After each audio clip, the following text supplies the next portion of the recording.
To the Eastern Conference semifinals featuring the Chicago Bulls and Miami Heat. This is Jeff Grant with SBRforum.com.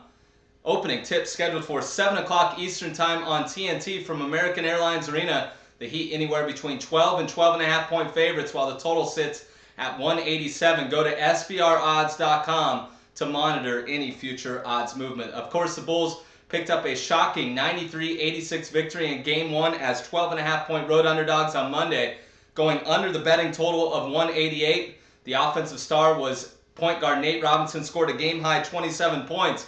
And the Heat, in post-game comments, mentioned that they just failed to execute in this game and they should be much better in this particular affair. On the defensive end, they allowed 35 points in the final 12 minutes. That matched a season high for the fourth quarter in points allowed, dating back to, of course, the start of the 2012-13 regular season.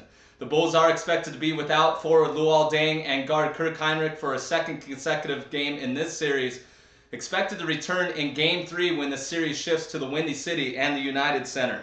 6-21 in Game 2s on the road, but 7-0 Eastern Conference semifinal series record when winning Game 1. So if you're looking to grab that big series price, that's a statistic that many are going to circle, but of course a lot of that had to came during the era of Michael Jordan and Scottie Pippen. Jimmy Butler played all 48 minutes. He's done that now 3 consecutive games, and he draws the assignment of LeBron James. I'm not sure if that's a good thing for the Bulls in this particular affair. 8-day layoff for the Heat after sweeping the Milwaukee Bucks in the quarterfinals, so they're definitely rusty.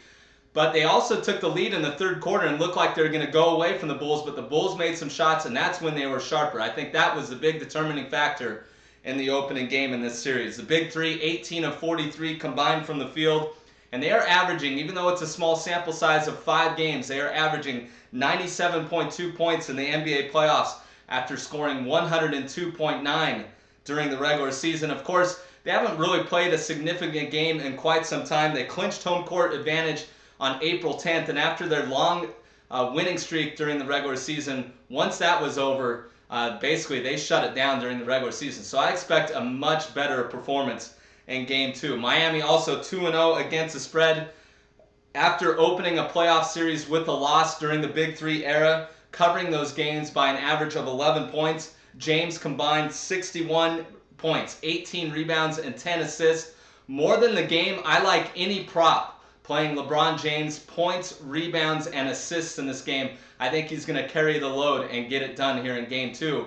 But for the sake of the video, I'm going to pick the Miami Heat -12 against the Chicago Bulls on Tuesday. I think Butler's going to have a hard time matching up with James' energy. James, of course, had 8 days off before the last one, while Butler's played a ton of minutes, and no Luol Deng, who's normally the matchup for LeBron James in this series. So my official pick, the Miami Heat -12 against the Chicago Bulls. This has been Jeff Grant with SBRforum.com, and catch all the NBA playoff action by going to SBRvideo.com.